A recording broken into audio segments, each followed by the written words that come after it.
Praise the Lord. Shrimati Charles Cowman గారి రచనల నుండి ఎడారిలో సెలయేర్లు అను గ్రంథము నుండి అనుదిన ధ్యానములు. అప్పుడు నీవు పిలువుగా యెహోవా ఉత్తరమిచ్చును, నీవు మొరుపెట్టగా ఆయన నేనున్నాననును. యెషయా గ్రంథము 58వ అధ్యాయము 9వ వచనము. అతడు ఇలాగున ప్రార్థన చేయుచుండగా యెహోవా అగ్ని దిగి దహన బలి పశువును, కట్టెలను, రాళ్లను, బుగ్గిని దహించి కందకమందున నీళ్లను ఆరిపో చేసెను. ఒకటో రాజుల గ్రంథం 18వ అధ్యాయం 38వ వచనము. అతడు ఒక శక్తివంతమైన ప్రార్థనాపరుడు. అతడి పేరు ఏలియా. ప్రార్థన అనేది అమర్త్యుడైన దేవుని సంధించేందుకు మత్స్యులైన మానవులకు ఒక అద్భుతమైన అవకాశం. ఏలియా చేసిన ప్రార్థన లాంటిదే ఆధునిక కాలంలో మరో వ్యక్తి కూడా చేశాడు. అలాంటి ఫలితాన్నే అతడు కూడా చూశాడు. ఆ ప్రార్థనా దృశ్యాన్ని ఇప్పుడు మనం వీక్షిద్దాం. అది 1853వ సంవత్సరపు వేసవి కాలం. ఎండలు బాగా అదరగొట్టేస్తున్నాయి. పచ్చిక బయళ్ళని ఎండిపోయి విచార వదనాలతో గోధుమ వర్ణంతో దర్శనమిస్తున్నాయి. పంట పొలాలు ఎడారులను తలపిస్తున్నాయి.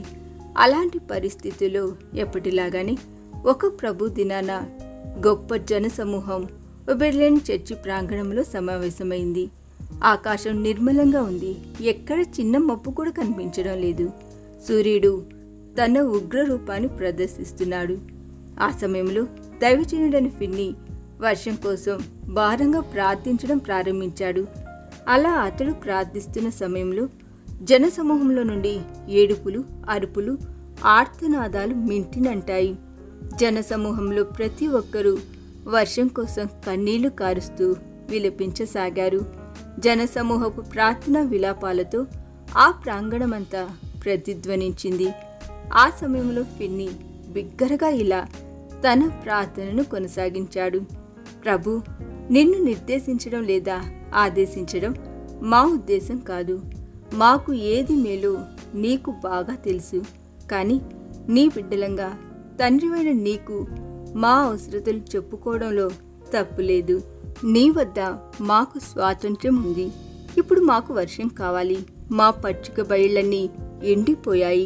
మా పంట పొలాలు ఎడారిని తలపిస్తున్నాయి.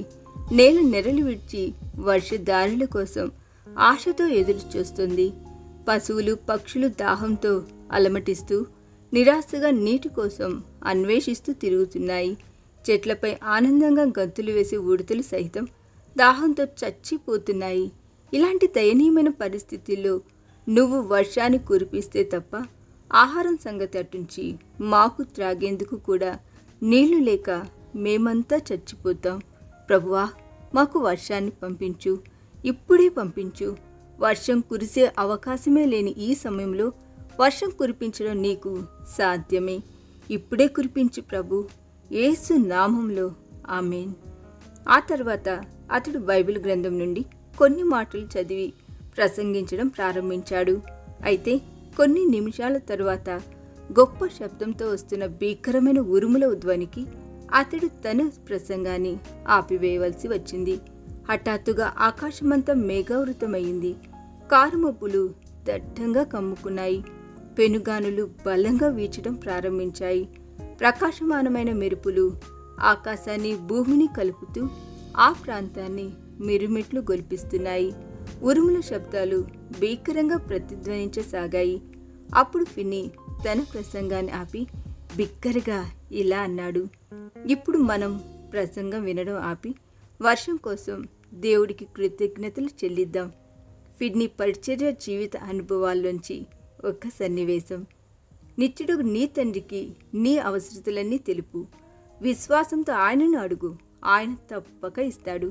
దేవుడి వద్ద నుండి వచ్చేవేవి అనుకోని విధంగా రావు, అవన్నీ అడిగితే వచ్చేవి అన్నారు H.W.